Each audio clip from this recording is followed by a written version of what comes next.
Alexander Agung, penaklukan.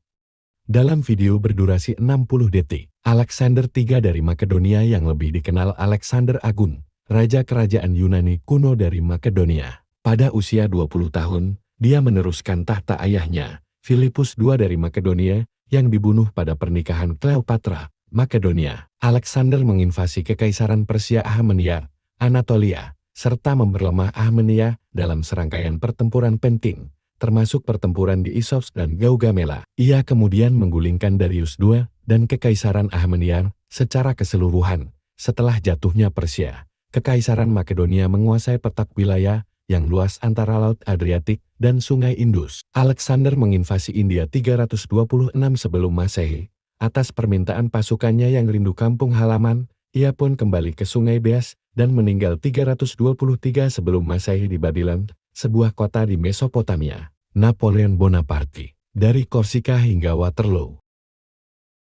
Napoleon Bonaparte lahir di Korsika, pulau kecil di Laut Mediterania. Anak kedua dari keluarga bangsawan kecil, namun ambisinya melampaui batas pulau kelahirannya. Dia naik ke panggung dunia, menjadi pemimpin Prancis yang berpengaruh dan mengubah wajah Eropa. Napoleon memimpin pasukannya melalui medan perang, menaklukkan negara demi negara dengan strategi dan keberaniannya. Namun, takdir membawanya ke Waterloo. Di sana, dalam hujan lebat, pasukannya dikalahkan, Napoleon jatuh, namun namanya tetap abadi. Dan twistnya, Napoleon, sang jenderal besar, takut pada kucing, sang penakluk Eropa, yang berdiri tegar di medan perang, merasa gemetar saat melihat seekor kucing, ironis, bukan?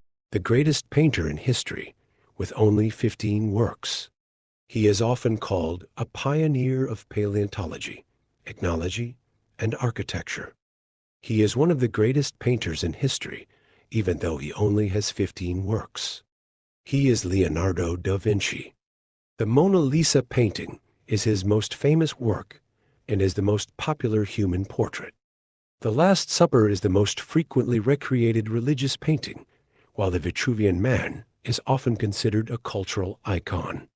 His painting Salvator Mundi was sold for $450.3 million on November 15, 2017, making the painting the most expensive work of art in the world. Leonardo was born April 15, 1452, and died May 2, 1519. Kaisar Qin Shi Huang, pembangun tembok besar Cina. Qin Shi Huang, lahir sebagai Yingxiang, adalah kaisar pertama yang menyatukan Cina. Dia naik tahta pada usia 13 tahun dan memulai misi ambisiusnya untuk menyatukan berbagai negara bagian yang ada di Cina.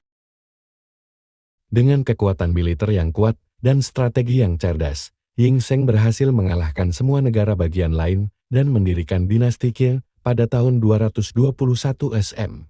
Dia kemudian mengambil gelar Qin Shi Huang, yang berarti kaisar pertama Qin. Dia paling dikenal karena membangun tembok besar Cina, sebuah proyek monumental yang dirancang untuk melindungi kerajaannya dari invasi dari utara. Qin Shi Huang meninggal pada tahun 210 sebelum Masehi, tetapi warisannya masih hidup hingga hari ini. Dia diingat sebagai pemimpin yang kuat dan visioner, yang membentuk Cina menjadi negara yang kita kenal sekarang.